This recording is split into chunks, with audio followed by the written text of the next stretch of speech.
ఇప్పుడు రాజకీయ పార్టీలు ఎలక్షన్ టైంలో ఏ అవకాశం వచ్చినా, ఏ అంశం బయటపడినా ఒకరి మేడకు ఒకరు చుట్టుకోవడం ఒక వ్యాపకంగా మార్చుకున్నాయి.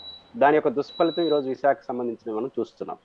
ఇప్పుడు సిబిఐ చెప్పాల్సిన పనులే రాజకీయ పార్టీలు చెప్పేస్తే ఇంకా సిబిఐ విచారణ ఎందుకు?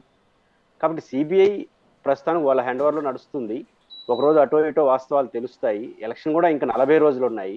కాబట్టి ఈ రెండు ప్రధాన రాజకీయ పార్టీలు సాంకేతిక అంశాల్లో వాళ్ళకి కావాల్సిన కామా పులి స్టాప్లో పట్టుకొని ప్రత్యర్థి మీద నెపం నెట్టే కార్యక్రమం కాకుండా సమయాన్ని పాటిస్తే ఒక వారం రోజుల్లో 10 రోజుల్లో అన్ని విషయాలు సిబిఐ చెప్తుంది. ఒక సాధికారిక సంస్థగా ఉన్నటువంటి సిబిఐ చెప్పేదే ప్రజలు నమ్మాలి, అదే కరెక్ట్ కూడా. అంతకు ముందుగానే తమకున్న అవకాశాలను ఆధారంగా చేసుకొని ప్రత్యర్థులపైన ఒకరిపైన ఒకరు నెట్టే ప్రయత్నం చేస్తున్నారు. సాంకేతిక అంశాలు బట్టి ఎవరికి అనుకూలంగా ఉన్న అంశాలు వారు మాట్లాడుతున్నారు. దానివల్ల ఏమవుతుంది? రాజకీయ రచ్చ అవుతుంది తప్ప సమస్యకు పరిష్కారం దొరకదు. ఫస్ట్ ఆఫ్ ఆల్ విశాఖపట్నానికి సంబంధించి ఇంత మొత్తంలో డ్రగ్స్ రావడం లేదా మత్తు పదార్థాలు బయట నుంచి రావడం అనేది ఒక ఆందోళన కలిగించే అంశం. దీని పట్ల ప్రతి సగటు తెలుగు ప్రజలు ఆందోళన చెందాలి. ఈ సమస్య వీళ్ళని త్వరలో దోషులు ఎవరో, వాళ్ళకి సహకరించిన వాళ్ళు ఎవరో, ఏ స్థాయిలో ఉన్నా వాళ్ళపైన చర్యలు తీసుకోవాలి. First point. రెండో పాయింట్ ఏంటంటే ఈ రెండు పార్టీల మధ్య వివాదం ఎట్లా నడుస్తుంది? ఫస్ట్ ఒక దాదాపు 1 డే ముందు, దాదాపు 20 గంటల ముందు చంద్రబాబు నాయుడు గారు ఒక ట్విట్టర్లో పెట్టారు. వాళ్ళు పెట్టింది కూడా ఏం అబద్ధం కాదు. ఏం పెట్టారు? సిబిఐ ఇచ్చిన ఎఫ్ఐఆర్ కాపీని పెట్టారు. కానీ ఇంటర్ప్రిటేషన్స్ ఇవేమైపోతున్నాయి? సిబిఐ దాంట్లో ఏం చెప్పారు? ఒక పాయింట్ కోడ్ చేశారు. ఏంటదంటే ఆంధ్రప్రదేశ్ పోలీసులు లేదా ప్రభుత్వ వ్యవస్థ మాకు సహకరించలేదని ఇంటర్ప్రిటేషన్ చేసేస్తున్నారు. నిజానికి వాళ్ళు వాడిన పదం అది కాదు. వాళ్ళు ఏం వాడతారు? ఆంధ్రప్రదేశ్ పోలీస్ అఫీషియల్స్ కానీ లేదా కొంతమంది సిబ్బంది కానీ మరియు కోర్టు సిబ్బంది కానీ ఆ గుమిగూడడం వల్ల ప్రాసెస్ లేట్ అయింది అంటారు. ప్రాసెస్ లేట్ కావడానికి వ్యతిరేకంగా పనిచేయడానికి మధ్య చాలా వ్యత్యాసం. ఇది మన కమిషనర్ ఆఫ్ విశాఖపట్నం రవిశంకర్ గారు ఏం చెప్తారు? మమ్మల్ని వాళ్ళు ఇన్వైట్ చేశారు. దేనికి?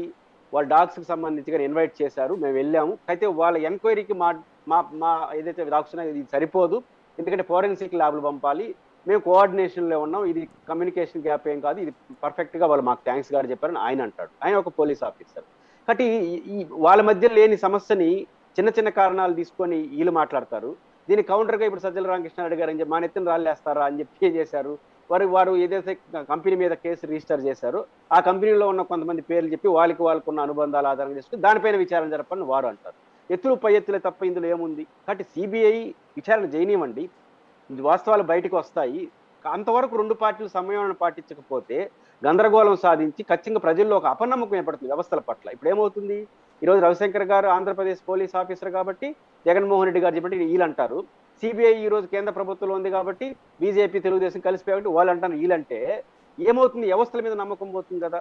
జరగనివ్వండి, సిబిఐ పని సిబిఐ చేయనివ్వండి. అంతవరకు రెండు ప్రధాన పార్టీలు సమయాన్ని పాటించాలి. నా అభిప్రాయం ఏంటంటే మామూలు సందర్భాల్లో విచారణ సమస్యలు ఎప్పుడు కావాలంటే అప్పుడు వాళ్ళు ప్రకటించుకోవచ్చు, వాళ్ళని మనం కండిషన్ పెట్టలేం విచారణని. కానీ ఎలక్షన్ జరుగుతుంది కాబట్టి రెండు పార్టీలు ప్రధానంగా మోహరించి మాట్లాడుతున్నాయి కాబట్టి ఎలక్షన్ కమిషన్ జోక్యం చేసుకొని సిబిఐని ఇప్పటి వరకు ఇది ఏం జరిగింది, వాళ్ళ దగ్గర ఏమున్నాయి, అనుమానిస్తున్నారు, ప్రజలకు ఏం చెప్పదలుచుకున్నారు, ఒక కాన్ఫిడెన్స్ కల్పించే బదులు ఒక సాధికారికంగా ఒక అఫిషియల్గా వాళ్ళు ఒక మాట్లాడితే బెటర్. మాట్లాడి జరిగిన విషయాలు చెప్తే అప్పుడు ప్రజలకు ఒక క్లారిటీ వస్తుంది, ఒక నమ్మకం వస్తుంది. అది ఇప్పుడున్న పరిస్థితిలో సొల్యూషన్ కనిపిస్తా ఉంది. లేకపోతే ఏమవుతుంది? ఒకరు నిందలేసుకుని వ్యవస్థల మీద